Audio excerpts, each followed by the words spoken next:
dia mengandalkan Tuhan dalam hidup. Apa saja. Manusia itu adalah ciptaan Tuhan yang beda dengan binatang dalam satu hal ini satu. Siapa pernah berpikir manusia atau binatang yang pernah menyesal? Coba jawab, manusia atau binatang yang pernah menyesal? Manusia. Binatang itu nggak pernah menyesal. Jadi gini, nggak mungkin ada kucing bisa jalan, salah gitu. Kenapa kita nggak pernah ketemu ada kuda patah hati, kera bunuh diri gitu? Kenapa? Kita nggak pernah melihat ada kerbau letakkan leher di rel kereta api karena putus asa. Nggak ada. Mengapa hanya manusia bisa menyesal? Kenapa binatang tidak? Saudara, karena manusia punya roh, manusia punya pilihan. Binatang nggak pernah punya pilihan, maka itu nggak ada penyesalan dalam hidup mereka. Nah, ini yang berbahaya. 100% penyesalan selalu diketahui setelah terlambat. Betul tidak? Kalau orang tahu sebelumnya, maka nggak ada kata penyesalan. Apa yang membuktikan? Untuk membuktikan apa kata penyesalan dalam hidup manusia? Yaitu tadi, hargai, hormati, libatkan faktor X. Seteliti-telitinya manusia, sepintar-pintarnya manusia, pasti bisa salah untuk memperhitungkan sesuatu. Penyesalan selalu datang terlambat. Maka itu libatkan Tuhan dalam hidup ini, supaya ketika kita mulai melangkah salah, Tuhan menuntun kita. Nah, Daud tidak mau ceroboh, dia nggak mau nyesal. Maka itu sebelum dia ambil keputusan, dia libatkan Tuhan. Dan ketika dia libatkan Tuhan, maka faktor X itu memberikan strategi. Dan Daud punya jaminan menang akhirnya peperangan itu. Lihat ayat yang ke-22. Beberapa bulan kemudian Filistin sudah kalah, Daudnya menang. Ketika orang Filistin maju sekali lagi dan memencar di lembah Refaim. Kalau manusia seperti kita diserang lagi oleh musuh yang sama, kita pakai tanya lagi nggak kepada apa-apa di surga? Nggak perlu, sama. Baru berapa bulan yang lalu kami menghadapi yang sama. Tapi lihat, saudara-saudara, libatkan faktor X dalam segala hal.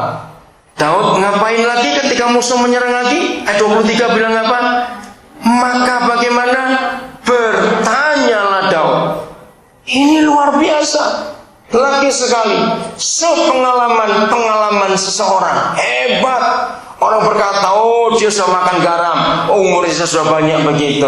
Dengar manusia, kita tetap tidak pernah tahu sejam kemudian akan ada apa.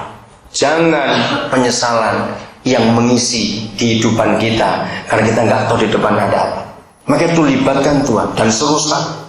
Akhirnya Yahweh memberi strategi, jangan maju Daud, tapi buat gerakan lingkaran. Begini-begini cara kamu menyerang musuh. Wah, luar biasa. Pengalaman-pengalaman dengan Tuhan itu harus kita miliki sampai kita mati nanti. Apapun juga kita melibatkan Dia, kita nggak bisa hidup tanpa Dia. Saya mempelajari hidup Thomas Alva Edison, itu orang hebat sekali. Kalau saudara baca buku-bukunya, saudara akan menemukan ternyata Thomas Alva Edison adalah orang yang sangat menghargai faktor X untuk apa saja dalam hidupnya. Dia orang yang sangat bergantung kepada Tuhan. Maka itu saudara membuktikan tidak ada yang bisa menyaingi dia. Sampai dia mati, dia adalah satu-satunya orang di dunia ini yang sudah mematangkan lebih dari 1000 hak penemuannya. Itu yang pribadi, bukan yang grup, yang kelompok. Hebat sekali. Oke, saya berhenti lagi. Sudah ada pertanyaan di antara saudara? Ada diskusi? Ayo, cepat. Ada? Ya, silakan. Saya mewakili semua teman-teman, mungkin sempat bertanya di dalam hati, gimana sih cara Tuhan berbicara sama Daud, kok dia bisa berbicara harus memutar seperti itu? Ya. Terima kasih. Tepuk tangan buat Ibu Dokter.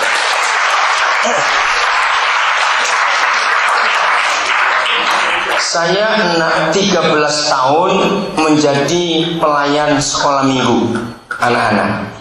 Nah, Tuhan Yesus pernah berkata begini, belajarlah dari siapa? anak kecil. Jadi anak-anak itu adalah profesor-profesor dan dosen-dosen kita. Besok kalau kalian punya anak, jangan pernah sekali-kali berkata, kami sebagai orang tua akan mengajar anak. Salah. Justru orang tua belajar dari anak. Mengapa seringkali orang tua bisa clash, bisa benturan, bisa nggak cocok dengan anak-anaknya? Karena konsep ini mengajar anak ternyata salah. Harusnya kita belajar dari mereka. Nah, suatu hari waktu saya di kelas sekolah minggu, saya ngajar soal Nuh. Anak-anak, karena manusia pertama jahat, maka Tuhan begini-begini. Saya terangkan, Nuh diberitahu Tuhan untuk buat kapal. Bayangkan zaman itu, yang namanya perahu saja belum pernah dipakai orang. Getek juga tidak. Rakit-rakit. Tiba-tiba Tuhan berfirman, buatlah kapal yang tingkatnya begini, besarnya begitu. Saudara bisa bayangkan, nggak ada paku, nggak ada lem. Ingat, yang dibawa itu binatang lengkap semuanya oleh Nuh. Bisa bayangkan gorila, jerapah, yang gede-gede begitu. Nah, cuma yang saya nyesel, kenapa Nuh bawa nyamuk? Itu saja saya nyesel. Sehingga banyak malaria di Papua, itu saya sedih. Kenapa Nuh kamu bawa nyamuk waktu itu? Serius, saya ini sudah ratusan kali kena malaria sudah. Hampir mati kena malaria juga sudah. Maka itu nyesel, kenapa dia bawa nyamuk? Nah, mereka nggak cuma dibawa sepasang-sepasang. Dengar, Nuh pun harus menyiapkan makanan mereka selama sekian bulan dalam perjalanan itu. Berapa gede? Wah, ketika saya ngomong panjang lebar pada anak-anak, satu anak yang paling kritis nyeletuk. Maka itu saya selalu menghormati mereka. Jadi besok kalau kamu punya anak, panggil Prof, selamat pagi. Ada anak-anakmu, itu dosen-dosenmu. Hormati mereka sebagai guru. Maka kita gak akan clash dengan anak-anak. Karena itu perintah Tuhan. Om, dia tanya, Om tadi bilang kalau Tuhan menyuruh Nuh membuat kapal, pasti Tuhan menggambar dulu. Saya nggak sadar itu jebakan. Tuhan gambar pakai kertas apa dan pensil apa. Wah, jadi di sekolah minggu itu saya belajar banyak. Saya mau ceritakan, hampir 60% pewahyuan yang saya khotbahkan sampai hari ini, itu saya dapat kalau saya kumpul dengan anak-anak. Saya belajar dengan anak-anak, itu luar biasa. Lihat sekarang, begitu banyak orang meraih gelar doktor hanya karena nyelidiki anak-anak. Belajar tentang anak-anak. Betul nggak? Anak-anak itu nggak pernah habis untuk dipelajari. Katakan amin. Cara gerak mereka berpikir luar biasa. Maka itu nanti saya sarankan kalau mau belajar dokter, belajar dari anak-anak aja. Teliti dari bayi umur sehari, umur 2 hari, apa perubahannya amat. Lihat itu channel-channel TV sekarang begitu banyak yang mengungkap tentang kehebatan anak-anak. Saya senang kalau melihat itu. Siapa yang suka nonton program Metro Sabtu dan Minggu jam 4 WIB, 16 WIB, namanya Neni 911? Nah, sabar, cuma sedikit. Oh alah, dibilang kok alah. Itu bagus program itu, bagus. Yang belum pernah nonton, mulai nanti sore. Kalau nggak ada acara di sini, ya, nonton itu program bagus. Cukup, dengarkan. Dari semua kisah yang ditayangkan di program itu Neni 911, saudara, selalu diakhiri dengan sebuah kebenaran. Yang salah itu orang tua, bukan anak-anak. Saya berkali-kali sudah khotbah. Jadi kalau saya diundang khotbah gereja dan jadwalnya pas jam mereka tayang, saya telepon dulu ke gereja, siapkan LCD layar lebar, saya mau khotbah dengan program itu. Waktu jeda Pak iklan, nah disitu saya menunjukkan ayat-ayatnya di mana. Seru sekali. Jadi anak-anak itu luar biasa. Nah, akhirnya saya bilang, anak-anak, ya saya nggak panggil guru-guru dong. Anak-anak, minggu depan Om jawab, Om akan belajar seminggu ini. Tuhan gambarnya pakai apa ya? Seminggu itu saya belajar.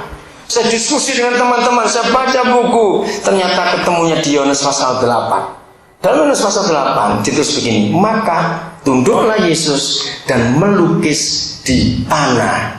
Wah, saya senang. Ujian saya pasti lulus minggu depan.